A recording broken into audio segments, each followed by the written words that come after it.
Hello guys, welcome to Cash Pharma. कैसे हैं आप सब? होप सब बढ़िया होंगे। स्वागत है फिर से एक बार आपका हमारे एक और वीडियो में। जैसा कि आप सबको पता ही होगा कि लास्ट लेक्चर में हमने बी फार्मेसी फोर्थ सेमेस्टर की फार्माकोलॉजी स्टार्ट की थी और उसमें हमने एक तो सिलेबस डिस्कस किया था और इंट्रोडक्शन भी पढ़ा था। हमने ये भी देखा था फार्माकोकाइनेटिक्स क्या होता है, फार्माकोडायनेमिक्स क्या रहता है और हिस्टोरिकल बैकग्राउंड ऑफ फार्माकोलॉजी भी पढ़ी थी। तो आज का जो लेक्चर है ये आपका फार्माकोलॉजी का सेकंड लेक्चर रहेगा और इसमें जो हम पढ़ने वाले हैं आज, सबसे पहले पढ़ेंगे हम स्कोप ऑफ फार्माकोलॉजी। ठीक है, तो स्कोप ऑफ फार्माकोलॉजी में क्या क्या आता है वो सब कुछ हम इस वीडियो में डिस्कस करेंगे। तो चलिए शुरू करते हैं। जैसा कि आप यहाँ देख सकते हैं, मैंने यहाँ पे लिख रखा है स्कोप ऑफ फार्माकोलॉजी। तो क्या रहता है scope of pharmacology? Basically the scope of pharmacology is constantly enlarging. इसका मतलब ये हुआ जो फार्माकोलॉजी का स्कोप है वो दिन ब दिन बढ़ता ही जा रहा है। ठीक है, अब मैं बोल रहा हूँ स्कोप। स्कोप का क्या मतलब हुआ? इसका ये मतलब हुआ कि फार्माकोलॉजी का क्या रोल है डिफरेंट फील्ड ऑफ मेडिसिन में, या मैं कह सकता हूँ मेडिकल फील्ड में फार्माकोलॉजी का क्या रोल है, क्या योगदान है फार्माकोलॉजी का different aspects of medical field. ठीक है, तो बोल रहा है जो स्कोप है फार्माकोलॉजी का, जो इंपॉर्टेंस है फार्माकोलॉजी की, वो कॉन्स्टेंटली बढ़ती ही जा रही है। ठीक है, क्यों? क्योंकि इसका जो योगदान है, जैसे कि मेडिसिनल थेरेपी में इसने इसकी पोजीशन को और ज़्यादा इंपॉर्टेंट बना रखा है। मतलब फार्माकोलॉजी को ज़्यादा इंपॉर्टेंस मिली है, किस वजह से?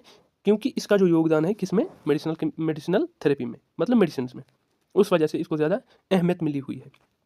ठीक है, फिर और एक चीज़, और एक पॉइंट मैंने यहाँ पे लिख रखा है, pharmacology is a vast and interdisciplinary field that studies drugs, their origin, properties, effects, mode of actions, uses. ठीक है, MOA means mode of actions या मैकेनिज्म ऑफ एक्शन। ठीक है, अब क्या कह रहा हूँ मैं यहाँ पे?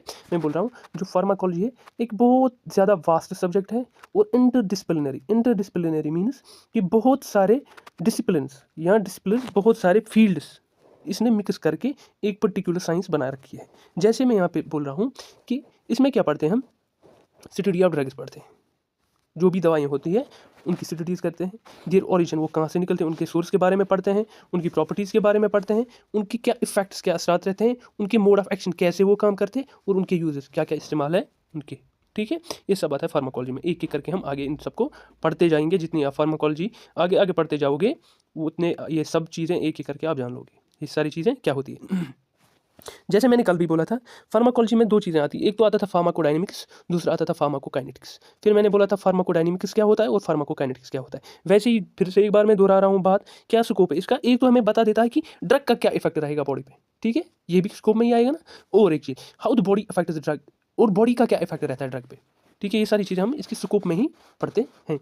और एक चीज़ यहाँ पे, फिर फार्माकोलॉजी की बहुत सारी ब्रांचेस आती है, बहुत सारी ब्रांचेस आती है। जैसे क्लिनिकल फार्माकोलॉजी है, एक्सपेरिमेंटल फार्माकोलॉजी है, थेरेपेटिक फार्माकोलॉजी है, फार्माकोजीनोमिक्स है, बहुत सारी ऐसी एक एक कर मैंने यहाँ पे डिस्क्राइब कर रखी है। देखिए, क्लिनिकल फार्माकोलॉजी। क्लिनिकल फार्माकोलॉजी का क्या स्कोप रहता है? Clinical pharmacology ensures rational use of drugs by ensuring safe, effective and appropriate therapy. देखिए, क्लिनिकल फार्माकोलॉजी का क्या काम रहता है? इसका बस एक ही काम रहता है कि इंश्योर करें रेशनल यूज, यानी प्रॉपर यूज हो ड्रग्स का। ठीक है, कैसे? By ensuring safety. ये क्या चेक करता है? ये ड्रग्स की सेफ्टी चेक करता है, उनकी इफेक्टिवनेस चेक करता है और अप्रोप्रिएट थेरेपी उन ड्रग्स की इंश्योर करता है। ये सब कुछ आता है आपकी क्लिनिकल फार्माकोलॉजी में। अब क्लिनिकल फार्माकोलॉजी यहाँ तक आपको क्लियर होगी। फिर दूसरी चीज़, एक्सपेरिमेंटल फार्माकोलॉजी। एक्सपेरिमेंटल फार्माकोलॉजी ये किस चीज़ में हमें हेल्प करती है? ये हेल्प करती है हमें in new drug discovery and development. Discovery और डेवलपमेंट अलग अलग चीज़ें होती है। डिस्कवरी कुछ और है, डेवलपमेंट कुछ और है। ठीक है, and pre clinical studies, toxicology, इन सब चीज़ों में कौन हमें मदद देता है? That's experimental pharmacology which is also a branch of pharmacology. ठीक है, मतलब नया एक ड्रग हम कैसे मार्केट में लाएं, उसकी पूरी डिस्कवरी, उसका पूरा डेवलपमेंट, उसकी स्टडीज़, चाहे वो क्लिनिकल स्टडीज़ हो, प्री क्लिनिकल स्टडीज़ हो, टॉक्सिकोलॉजिकल स्टडीज़ हो, वो सारी की सारी स्टडीज़ हम किस में करते हैं? एक्सपेरिमेंटल फार्माकोलॉजी में। ठीक है, ये फील्ड इसी के रिलेटेड है। अब और एक चीज़, फिर फार्माकोजीनोमिक्स। फार्माकोजीनोमिक्स में क्या रहता है? फार्माकोजीनोमिक्स studies the influence of genetics on drug response, developing tailored drug therapy. अब ये क्या रहता है? देखिए, फार्माकोजीनोमिक्स में इसी का एक पार्ट है, फार्माकोलॉजी का एक पार्ट। इसमें क्या कहते हैं? इसमें देखते हैं हम जेनेटिक्स। जेनेटिक्स का क्या रेस्पॉन्स रहेगा, क्या इफेक्ट रहेगा ड्रग्स पे। मतलब हर एक जो बंदा इस वर्ल्ड में है, चाहे वो किसी भी कोने में रहता हो, हर एक का अपना अपना अलग अलग जेनेटिक मेकअप होता है, हर एक के अलग अलग जेनेटिक्स रहते हैं। अब कुछ बंदे ऐसे भी होते हैं जिनका रेस्पॉन्स एक ड्रग के लिए कुछ और रहेगा, और कोई और बंदा होगा सेम ड्रग के लिए उसका रेस्पॉन्स कुछ और रहेगा। ये जो डिफरेंस आती है ना, ये जेनेटिक्स की वजह से आती है। ये आप आगे बिल्कुल एलॉबरेटेड वे में पढ़ोगे कि जेनेटिक्स का क्या इफेक्ट रहता है आपका ड्रग रिस्पॉन्स में, ठीक है। और इस फार्माकोजीनोमिक्स में हम और एक क्या चीज़ देखते हैं, डेवलपिंग टेलर ड्रग थेरेपी। मतलब किसी पर्टिकुलर इंडिविजुअल के लिए कोई एक पर्टिकुलर ड्रग थेरेपी को कस्टमाइज करना, खास किसी एक ग्रुप ऑफ इंडिविजुअल्स के लिए बनाना जिनकी सेम जेनेटिक्स हो, जो बाकी लोगों से जेनेटिक्स में डिफरेंस रखते हो। अब और एक चीज़ और क्या लिखा है यहाँ पे, pharmacology it also help us in designing drug dosage forms. ये एक इंपॉर्टेंट पॉइंट है, ठीक है। फार्माकोलॉजी में हम पढ़ते हैं ड्रग्स के बारे में, उनकी एब्जॉर्प्शन के बारे में, उनके डिस्ट्रीब्यूशन के बारे में, उनकी एलिमिनेशन के बारे में, उनके बायो ट्रांसफॉर्मेशन के बारे में। ये सब चीज़ें हमें किस में मदद करती है, ये बताने के लिए कि एक पर्टिकुलर ड्रग जो हमें मिला है, अब डिस्कवर हमने किया है, ये किस डोजेज फॉर्म में रहना चाहिए। मतलब ये टेबलेट रहना चाहिए, ये हमें कैप्सूल बनाना है, ये हमें लिक्विड डोजेज फॉर्म इसकी बनानी है, इंजेक्शन बनाना है, या कोई और डोजेज फॉर्म हमें बनानी है।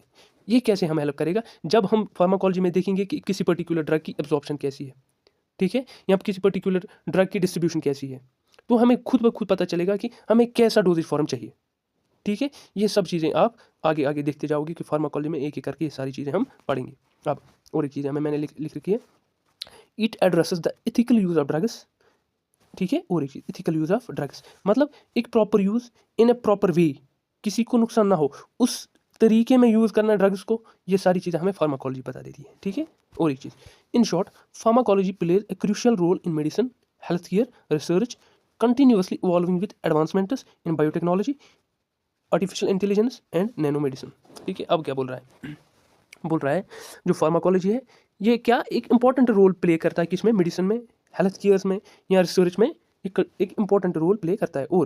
और एक कंटिन्यूसली इवॉल्व कर रहा है, कंटिन्यूसली अपने आप को नए तरीके से हमें हमारे सामने लाके खड़ा कर देता है। जो फार्माकोलॉजी इसमें नई एडवांसमेंट्स आ रही है, किस फील्ड में, बायोटेक्नोलॉजी फील्ड में, आर्टिफिशियल इंटेलिजेंस में, नैनो मेडिसिन में, ठीक है। ये सारी चीज़ें आप आगे पढ़ते जाओगे कि कैसे ये सब चीज़ें हो रही है। अब यहाँ तक तो खत्म हो रहा था आपका स्कोप ऑफ फार्माकोलॉजी, ठीक है। अब चलते हैं आगे, देखते हैं और क्या है। अब एक और इम्पॉर्टेंट टॉपिक है आपके सिलेबस में, that is the nature and source of drugs. Nature and source of drugs, nature और सोर्स ऑफ ड्रग्स मतलब ड्रग्स किस टाइप की रहती हैं, क्या कैरेक्टर्स हैं उनके, और सोर्स कहाँ से हम लेते हैं, वो ड्रग्स कहाँ से हम लेते हैं। बेसिकली अगर हम ऐसे ही देखेंगे ना, तो सोर्स को हम दो डिफरेंट भागों में डिवाइड कर सकते हैं, एक तो है सिंथेटिक सोर्स और एक है नेचुरल सोर्स, ठीक है।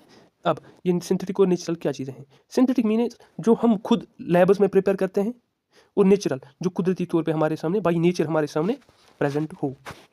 अब सिंथेटिक सोर्स में क्या आता है, सबसे पहले सिंथेटिक में एक तो सिंथेटिक आएगा जो हम लैब्स में फुली प्रिपेयर करते हैं, और सेमी सिंथेटिक ऐसी ड्रग्स रहती हैं जो हम हाफ हमारे पास नेचर में अवेलेबल हो, और फिर कुछ मॉडिफिकेशंस करके उनको प्रॉपर वे में फाइनल प्रोडक्ट में कन्वर्ट कर देते हैं। मतलब ये हाफ नेचुरल होती है और हाफ सेमी सिंथेटिक होती है, means half natural and half synthetic, similar. अब नेचुरल में क्या क्या आती है, वो ड्रग्स जो हम प्लांट सोर्स से लेते हैं, वो ड्रग्स जो हम एनिमल सोर्स से लेते हैं, वो ड्रग्स जो हम मिनरल सोर्स से लेते हैं, वो ड्रग्स जो हम माइक्रोब्स या माइक्रो ऑर्गेनिज्म से लेते हैं, वो ड्रग्स जो हम बायोटेक्नोलॉजी के थ्रू प्रिपेयर करते हैं। ये सारी चीज़ आती हैं आपकी नेचुरल सोर्सेज में। अब एक एक करके इन सबको डिस्कस करेंगे। पहले करेंगे हम नेचुरल सोर्स को डिस्कस, ठीक है। चलिए सबसे पहले हम देखते हैं कि प्लांट सोर्स से हमें कौन कौन सी ड्रग्स मिलती है, ठीक है। मैंने क्या लिख रखा है यहाँ पे, प्लांट सोर्स जो है ये ओल्डेस्ट सोर्स ऑफ ड्रग्स है, मतलब सबसे पहले जो ड्रग्स यूज़ की गई है, जो मैं कल भी बोल रहा था, वो प्लांट से ली गई। जैसे कि प्लांट्स के लीव्स, प्लांट्स की बाग, प्लांट्स के रूट्स, प्लांट्स के और कोई पार्ट, फ्रूट, ये सब चीज़ें सब पहले से ही यूज़ की जाती थी एज मेडिसिन और एज ड्रग्स, ठीक है। अब कह रहा है plants contain biologically active substance, plants में क्या रहते हैं, बायोलॉजिकली एक्टिव सब्सटेंस, या जिन्हें हम EPI बोलते हैं, एक्टिव फार्मास्यूटिकल इंग्रेडिएंट। फिर ये इसी चीज़ से बनता है, मतलब इनमें बायोलॉजिकल एक्टिविटी होती है जो एक ड्रग के लिए एक इंपॉर्टेंट कैरेक्टरिस्टिक होना चाहिए। इसके बगैर कोई भी चीज़ ड्रग नहीं बन सकती, ठीक है। अब क्या क्या चीज़ें हम प्लांट सोर्स से ले सकते हैं, या कौन से ड्रग्स हम प्लांट सोर्स से ले सकते हैं, अल्कोलॉइड्स ले सकते हैं। अब अल्कोलॉइड्स में क्या क्या आएगा, अल्कोलॉइड्स में बहुत सारे ड्रग्स आती हैं हमारे पास, ठीक है। वो अल्कोलॉइड्स किसके लिए यूज़ होता है, वो अल्कोलॉइड्स यूज़ होता है जैसे एनाल्जेसिक्स मीन्स पेन में, पेन रिलीवर्स, एंटी मलेरियल्स, मलेरिया में, जैसे कि मैं आपको यहाँ पे एक बात बताऊँ कि मलेरिया में एक इंपॉर्टेंट ड्रग यूज़ होता है, दैट इज़ क्विनीन। वो एक अल्कलॉइड रहता है, ठीक है, वो एंटी मलेरियल रहता है। और एक चीज़ respiratory and cardiovascular drugs, respiratory and cardiovascular drugs means वो ड्रग्स जो किस में यूज़ हो, किसी भी रेस्पिरेटरी या कार्डियोवास्कुलर मीन्स हार्ट की प्रॉब्लम में या रेस्पिरेटरी सिस्टम की प्रॉब्लम में जो भी ड्रग्स यूज होती हैं वो भी हम प्लांट सोर्स से ले सकते हैं, ठीक है। अब इनमें एक एक करके हम आगे देखेंगे कौन कौन से एग्जाम्पल्स, कौन कौन से ड्रग्स आते हैं, क्योंकि हमें यही तो पढ़ना है। अब और एक टाइप ऑफ ड्रग्स निकलती है प्लांट से, दैट्स ग्लाइकोसाइड्स। ये आप बिल्कुल इलॉबरेटेड वे में पढ़ोगे आगे कि ग्लाइकोसाइड्स कैसे होते हैं, इनका स्ट्रक्चर कैसे होता है और इनमें कौन कौन सी ड्रग्स आती है, ठीक है। यहाँ पे मैं ब्रॉड शॉर्ट में बोल रहा हूँ कि ग्लाइकोसाइड्स जैसे कि इनमें आते हैं ग्लाइकोसाइड में कार्डियोग्लाइकोसाइड्स, जैसे मैंने एग्जाम्पल दी रखी है डिजॉक्सिन एंड डिजिटॉक्सिन, ये दो ड्रग्स रहती हैं, ठीक है। ये कार्डियक प्रॉब्लम में या हम कह सकते हैं कि हार्ट फेलियर में यूज़ होती है, ठीक है। CHF में ये दो ड्रग्स यूज़ होती हैं। ये किसके टाइप है, कार्डियोग्लाइकोसाइड्स। कार्डियोग्लाइकोसाइड्स हम कहाँ से लेते हैं, प्लांट सोर्स से लेते हैं, ठीक है। अब और एक चीज़ लग्जेटिव्स, लग्जेटिव्स किस में यूज़ होता है, लग्जेटिव्स यूज़ होता है कॉन्स्टिपेशन में, ठीक है। जैसे सिन्ना है वो भी ग्लाइकोसाइड है और वो हम लेते हैं प्लांट सोर्स से, ठीक है। यहाँ पे आप बस सोर्स याद रखना कहाँ से लेते हैं। फिर एक्सपेक्टोरेंट्स, एक्सपेक्टोरेंट्स किस में यूज़ होता है, आपकी कफ में, ठीक है। जो कफ होती है आपकी खांसी वगैरह उसमें यूज़ होता है एक्सपेक्टोरेंट, जैसे कि सेपोनेंस है इसमें, वो कहाँ से लेते हैं हम, प्लांट से, ठीक है। अब टेनिनस, टेनिनस भी एक टाइप ऑफ ड्रग से, कहाँ से लेते हैं हम, प्लांट से। जैसे इसमें एस्ट्रिंजेंटिस, एस्ट्रिंजेंटिस किस में यूज़ होता है, एस्ट्रिंजेंटिस यूज़ होता है फॉर द जैसे कि हम बोल रहे हैं ना कि स्मूथ मसल कंट्रैक्शन, उसके लिए यूज़ होते हैं एस्ट्रिंजेंटिस आपके, ठीक है। और रेजिनस एंड बाल्समस ये किस लिए यूज़ होता है, एज एंटीसेप्टिक एड, जो हम मरहम लगाते हैं ना जख्मों पे, उसके लिए यूज़ होते हैं, वो ये भी हम लेते हैं प्लांट सोर्स से। और भी बहुत सारी चीज़ें, ठीक है। अब एनिमल सोर्स से कौन कौन से ड्रग्स हम लेते हैं, एनिमल सोर्स से भी बहुत सारी ड्रग्स हम लेते हैं, जैसे जैसे कि एड्रेनलिन है। एड्रेनलिन एक इम्पॉर्टेंट ड्रग है, ये एक हार्मोन भी है हमारे बॉडी में, लेकिन अगर इसकी कभी हमें ज़रूरत पड़ी तो उसके लिए हमें बाहर से भी ले सकते हैं और ये हम बाहर से प्रिपेयर करते हैं। एड्रेनलिन का ही दूसरा नाम जो है वो एपिनेफ्रिन है, आपने पढ़ा होगा HAP में। एड्रेनलिन का ही दूसरा नाम एपिनेफ्रिन होता है। ये किस लिए यूज़ होता है, आपने पढ़ा होगा, ये जो हार्मोन है ये किस में यूज़ होता है, ठीक है। ये एक इम्पोर्टेंट ड्रग है, किस में यूज़ होता है, लाइफ थ्रेटनिंग कंडीशंस में। किस में, लाइफ थ्रेटनिंग कंडीशंस में, जैसे अगर कभी हार्ट फेलियर हो, मतलब कार्डियक प्रॉब्लम्स हो या रेस्पिरेटरी फेलियर हो किसी पेशेंट में, उसमें एड्रेनलिन दिया जाता है, ठीक है। ये बेसिकली CPR में यूज़ किया जाता है। जब हम CPR देते हैं ना किसी भी पेशेंट को, CPR क्या रहता है, कार्डियोपल्मोनरी रिससिटेशन, ठीक है। जब किसी बंदे को हार्ट फेलियर हो या कार्डियक फेलियर जिसे हम बोलते हैं, या कभी रेस्पिरेटरी फेलियर हो, तो उस टाइम पे हम एड्रेनलिन का इंजेक्शन देते हैं या एपिनेफ्रिन का इंजेक्शन देते हैं। अब थायरॉक्सिन है, थायरॉक्सिन का दूसरा नाम है T4, ये भी बेसिकली एक थायराइड हार्मोन रहता है, ये भी हम लेते हैं एनिमल से, ये भी लेते हैं हम एनिमल से। T4 ये क्या रहता है, थायरॉक्सिन, ये किस में यूज़ होता है, ठीक है। अब ये देखना हमें ये किस में यूज़ होता है, ये हाइपोथायरॉयडिज्म में यूज़ होता है, हाइपोथायरॉयडिज्म। ये हाइपोथायरॉयडिज्म क्या होता है, जब आपका thyroid gland enough quantity of, enough amount of thyroid hormone produce नहीं कर पा रहा है, उस टाइम पे हम बोलेंगे कि हाइपोथायरॉयडिज्म हुआ है। और वहाँ उस टाइम पे हम बाहर से लेते हैं थायरॉक्सिन, ठीक है, थ्रू इंजेक्शंस और एनी अदर मेथड, ठीक है। उस टाइम पे थायरॉक्सिन, अब थायरॉक्सिन कहाँ से बनता है, ये भी एनिमल सोर्स से बनता है। इसमें थायरॉक्सिन में एक और इंपॉर्टेंट चीज़ है जिसमें थायरॉक्सिन यूज़ होता है, उसको हम कहते थे हाशिमोटोज थायरॉयडाइटिस।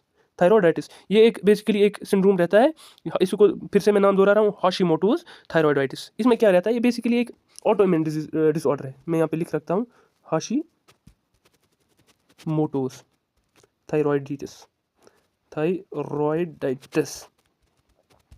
ठीक है। हाशिमोटोज थायरॉयडाइटिस ये क्या बेसिकली रहता है, ये एक ऑटोइम्यून डिसऑर्डर रहता है हमारी बॉडी में। इसमें क्या रहता है, जो हमारी इम्यून सेल्स रहती है ना, इम्यून सेल्स वो अटैक करती है हमारे ही थायरॉयड सेल्स पे, मतलब जो हमारी थायरॉयड ग्लैंड में सेल्स रहती है उन पे ही अटैक करती है और उनको खत्म करती है। उस वजह से क्या होता है, हाइपोथायरॉयडिज्म होता है, ठीक है। थायराइड हार्मोन ज़्यादा प्रोड्यूस नहीं हो पाता है, उस टाइम पे हमें बाहर से लेना पड़ता है थायरॉक्सिन, इंपॉर्टेंट है। वैसे ही इंसुलिन किस में यूज़ होता है, डायबिटीज़ में, आपने पढ़ा होगा डायबिटिक पेशेंट्स में इंसुलिन इंजेक्शन बाहर से लेना पड़ता है। फिर विटामिन B12 भी एक लिवर एक्सट्रैक्ट ही है, ये भी हम एनिमल से ही लेते हैं, ठीक है। एंटीसिरा है, एंटीसिरा क्या रहता है, ये बेसिकली फ्लूइड रहता है जिसमें एंटीबॉडीज़ रहती है, ये हम सीरम से सेपरेट करते हैं, ठीक है। इसमें एंटीबॉडीज़ रहती है, वो किसके लिए, हमें हमारा इम्यून रिस्पॉन्स बढ़ाने के लिए यूज़ होती है, और we can say to fight in against any infection, ठीक है। वैसे ही हेपेरिन रहता है, हेपेरिन क्या रहता है, एंटी कोगुलेंट। कोगुलेशन क्या रहता है, ब्लड का जब कोगुलेशन हो, ब्लड का ये कोगुलेट होना, ब्लड का कोगुलेट होना, उस टाइम पे अगर हमारे ब्लड कोगुलेट हो रहा है, ठीक है, उस टाइम पे हम हेपेरिन ले सकते हैं एज एंटी कोगुलेंट, ठीक है। वैसे ही मिनरल्स से कौन कौन से ड्रग्स हम लेते हैं? मिनरल से भी बहुत सारे ड्रग्स हम लेते हैं, या उनके साल्ट से, जैसे जैसे फेरस सल्फेट है, तो ये भी एक ड्रग है, ठीक है। फेरस सल्फेट एक ड्रग है, किससे हम लेते हैं? मिनरल सोर्स से। ये किस में यूज़ होता है? आयरन डिफिशियंसी में, या हम कह सकते हैं आयरन डिफिशियंसी एनीमिया में यूज़ होता है फेरस सल्फेट, ठीक। अब दूसरा मैग्नीशियम सल्फेट मैंने लिख रखा है, क्या यूज़ होता है? एज परगेटू क्या होता है? परगेटू एक स्ट्रॉन्ग लैक्सेटिव होता है, जो एक स्ट्रॉन्ग लैक्सेटिव जिसके फंक्शंस रहते हैं, ये भी कॉन्स्टिपेशन में यूज़ होता है। वैसे ही फिर एल्यूमिनियम हाइड्रोक्साइड या सोडियम बाइकार्बोनेट, ये यूज़ होते हैं एज एंटासिड्स। आपने पढ़े होंगे फर्स्ट सेमेस्टर में एंटासिड्स क्या रहते हैं, ठीक है। हाइपर एसिडोसिस को ये कम करते हैं, मतलब जो हमारे स्ट्रॉन्ग में एसिड बनता है, अगर वो ज़्यादा क्वांटिटी में बने, उसको कम करने के लिए एंटासिड्स हम लेते हैं बाहर से, ठीक है। ये रहे आपके मिनरल से कौन कौन से ड्रग्स लेते हैं। फिर वैसे ही माइक्रो ऑर्गेनिज्म से कौन से ड्रग्स हम लेते हैं, इस सोर्स से कौन से ड्रग्स हम पाते हैं, क्या है? मैनी लाइफ सेविंग ड्रग्स और obtained from fungi, mould, bacteria etcetera. बहुत सारी ऐसे लाइफ सेविंग ड्रग्स है जो हम इन सारे सोर्सेज से लेते हैं। बैक्टीरिया से बनते हैं, हाँ बिल्कुल, यहाँ कंफ्यूज मत होना कि क्या बैक्टीरिया से भी बनते हैं, जी बिल्कुल बनते हैं, मोल्ड से भी बनते हैं, फंगाई से भी बनते हैं। नीचे एग्जाम्पल दे रखिए, पेनिसिलिन जो है ना, सबसे पहला हमें मिलने वाला एंटीबायोटिक, वो भी माइक्रो ऑर्गेनिज्म सोर्स से ही मिला था, ठीक है। क्लोरामफेनिकॉल एक इंपॉर्टेंट एंटीबायोटिक है, ये भी यूज़ होता है, ये भी लिया गया है माइक्रो ऑर्गेनिज्म से। ये बहुत gram positive and gram negative bacteria में यूज़ होता है, ठीक है। फिर ग्राइसोफ्लेवन ये भी एंटी फंगल ड्रग है, ये भी माइक्रो ऑर्गेनिज्म से लेते हैं। वैसे ही स्ट्रेप्टोमाइसिन, नाम तो सुना ही होगा, ये भी लेते हैं हम माइक्रो ऑर्गेनिज्म से। अब और एक चीज़, बायोटेक्नोलॉजी। देखिए, अब बायोटेक्नोलॉजी भी बहुत ज़्यादा इंपॉर्टेंट पार्ट प्ले करता है nowadays. Most importantly I can say nowadays, जो भी फार्माकोलॉजी चल रही है, जो भी नए नए ड्रग्स बन रहे हैं, उनमें सबसे ज़्यादा रोल रहता है बायोटेक्नोलॉजी। बायोटेक्नोलॉजी में एक इंपॉर्टेंट टेक्नोलॉजी है, उसको कहते हैं हम आरडीएनए टेक्नोलॉजी, और we can say recombinant DNA technology. इससे बहुत सारे ड्रग्स प्रिपेयर किए जाते हैं, हार्मोन्स भी प्रिपेयर किए जाते हैं, पेप्टाइड्स, प्रोटीन्स, ये सारी चीज़ें इससे प्रिपेयर की जाती हैं, ठीक है। जैसे human growth hormone, important hormone है, बाहर से भी लेना पड़ता है। अगर किसी में ग्रोथ रिटार्डेशन हो, उस टाइम पे हम ये हार्मोन बाहर से भी लेते हैं। वैसे ह्यूमन इंसुलिन, ठीक है, ये भी हम लेते हैं, किससे लेते हैं? बायोटेक्नोलॉजिकल सोर्स से। वैसे इंटरफेरॉन से, ये भी कहाँ से हमें मिलते हैं? बायोटेक्नोलॉजिकल सोर्स से। होप यहाँ तक आप अंडरस्टैंड कर चुके होंगे कि नेचुरल सोर्सेज में कौन कौन सी चीज़ें आती है, कौन कौन से सोर्सेज आते हैं। मैंने एक एक करके ड्रग्स का नाम भी, ड्रग्स के एग्जाम्पल्स भी दिए रखे हैं, ठीक। अब करते हैं यहाँ से स्टार्ट सिंथेटिक सोर्सेज। अब देखिए सिंथेटिक में क्या आता है? सिंपली जो हम प्रिपेयर करते हैं बाहर से, मतलब अपनी लैब में बैठ के, synthetically man made we can say, ठीक है, by chemicals, by different chemicals, reagents और अदर सब्सटेंसेस, ठीक है। अब इसमें कौन से ड्रग्स आते हैं? जैसे एस्पिरिन है, आपने देखा ही होगा, एस्पिरिन, डिस्प्रिन की गोली मिलती है। एस्पिरिन ये नसेड रहता है, basically non steroidal anti inflammatory drug, ये आप आगे देखोगे क्या रहता है ये। वैसे ही और एंटी डायबिटिक्स, जो हम मुंह से लेते हैं, एंटी डायबिटिक ड्रग्स, ठीक है, for diabetic patients. Anti histamines, ये भी एक इंपॉर्टेंट क्लास ऑफ ड्रग्स रहता है, जो बेसिकली हिस्टामिन के अगेंस्ट यूज़ किए जाते हैं। ये यूज़ किए जाते हैं एज एलर्जिक ड्रग्स, मतलब एलर्जी को बचाने के लिए, ठीक है। वैसे ही पैरास्टामोल तो हर किसी ने खाया ही होगा अपनी ज़िंदगी में। वैसे ही फेनिटॉइन भी एक इंपॉर्टेंट ड्रग है, ये भी सिंथेटिक सोर्स से लेते हैं। ये हम सीजर्स में दौरे पड़ते हैं ना, उसमें यूज़ किया जाता है। ये आप इसी सेमेस्टर में पढ़ोगे, ये भी शायद इसी सेमेस्टर में पढ़ोगे, ये आप शायद 5th या 6th में पढ़ोगे, ठीक है। अब सेमी सिंथेटिक ड्रग्स क्या रहती है? ये रहते हैं सेमी सिंथेटिक प्लस नेचुरल, मतलब दोनों सोर्स से हम लेते हैं। मतलब क्या, नेचुरल सोर्स से अगर हम ड्रग लें कोई, और वो प्योर फॉर्म में नहीं है हमारे पास प्रेजेंट है, तो हम उसको बाई सिंथेटिक मेथड प्योर बना देते हैं, तो फाइनल जो हमारे पास प्रोडक्ट आएगा उसको कहेंगे हम सेमी सिंथेटिक ड्रग, ठीक है। हम मॉडिफाई करते हैं एक ड्रग को, ठीक है, जो हमारे पास नेचुरली अवेलेबल ड्रग हो कोई, उसको मॉडिफाई करते हैं सिंथेटिकली, ठीक है। जैसे एग्जाम्पल इसमें 6 अमाइनो पेनिसिलियानिक एसिड डेरिवेटिव्स, वैसे ही सेमी सिंथेटिक ह्यूमन इंसुलिन, ठीक है, ये याद रखना, सेमी सिंथेटिक वाले।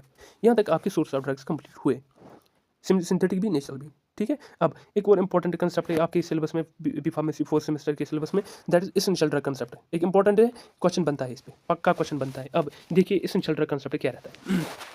ये जो एसेंशियल ड्रग कंसेप्ट है ना, ये WHO ने दिया है, वर्ल्ड हेल्थ ऑर्गेनाइजेशन ने दिया है। क्या दिया है इन्होंने? इसने कहा कि ये जो एसेंशियल ड्रग्स रहते हैं, ये क्या रहते हैं? एसेंशियल ड्रग्स वो ड्रग्स होती हैं, दो drugs that satisfy the priority health care needs of A population. Simply वो वाली ड्रग्स जो एक पॉपुलेशन की प्रियोरिटी पे जो हेल्थ केयर नीड्स रहती है, जो ज़रूरतें रहती है किसी एक पॉपुलेशन की हेल्थ केयर में, उन नीड्स को फुलफिल करने के लिए, उन नीड्स को सेटिस्फाई करने के लिए जो ड्रग्स हमारे पास अवेलेबल रहनी चाहिए, उनको हम कहेंगे एसेंशियल ड्रग्स, ठीक है। मतलब अगर मैं एक पर्टिकुलर पॉपुलेशन को लूँ, एक सोसाइटी को लूँ, मैं देखता हूँ उस पॉपुलेशन में कौन सी ज़्यादा बीमारियाँ या कौन से ज़्यादा बीमार मौजूद है, और उन केसेस पे मैं देखूंगा कि कौन से ज़्यादा दवाइयाँ मुझे यहाँ पे अवेलेबल रखनी चाहिए। उन सारी ड्रग्स को हम उस पॉपुलेशन के लिए बोलेंगे कि ये एसेंशियल ड्रग्स है इस पॉपुलेशन के लिए। ठीक है, देखिए ये कैसे सेलेक्ट होते हैं, ये ड्रग्स कैसे सेलेक्ट, इनको WHO ने सेलेक्ट किया है। ठीक है, देखिए कैसे 3 मेथड्स रहते हैं, 3 इंपॉर्टेंट प्रियोरिटीज़ रहती है जिन पे ये ड्रग्स सेलेक्ट होते हैं इस लिस्ट में। ठीक है, किस किस चीज़ के बेस पे, एक पब्लिक हेल्थ रिलेवेंस से, पब्लिक हेल्थ रिलेवेंस कि पब्लिक में कौन सी हेल्थ प्रॉब्लम है उसी बेसिस पे हम रखेंगे वहाँ पे ड्रग्स अवेलेबल। वैसे इफिकेसी एंड सेफ्टी, कौन सी ड्रग ज़्यादा इफिकेसी किसकी ज़्यादा है, उस सेफ्टी की ड्रग की ज़्यादा है, उस बेसिस पे भी हम ड्रग्स रहेंगे। और कॉस्ट इफेक्टिवनेस भी होनी चाहिए, कोई ड्रग ऐसी नहीं होनी चाहिए कि जिसका कॉस्ट बहुत ज़्यादा हो कि जो आम पॉपुलेशन है, आम जनता है, वो उसको एफोर्ड नहीं कर पा रहे हैं।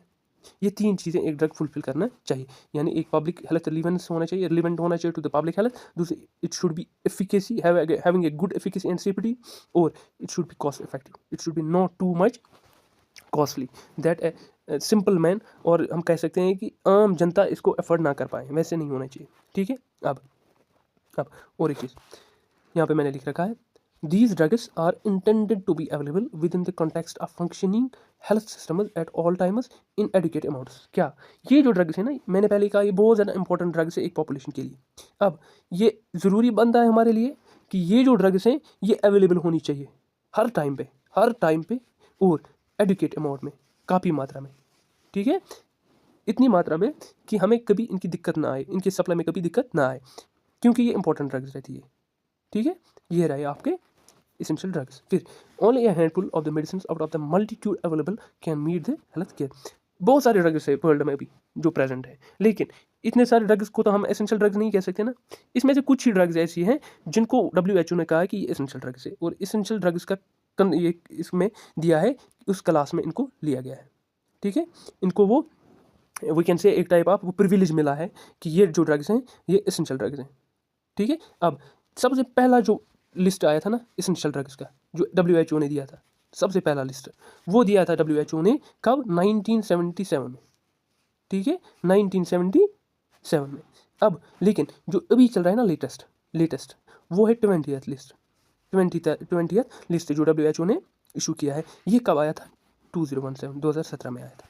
ठीक है, इस लिस्ट में टोटल ऑफ 433 मेडिसिन है, 433 मेडिसिन है जो एसेंशियल कैटेगरी में रखे गए थे।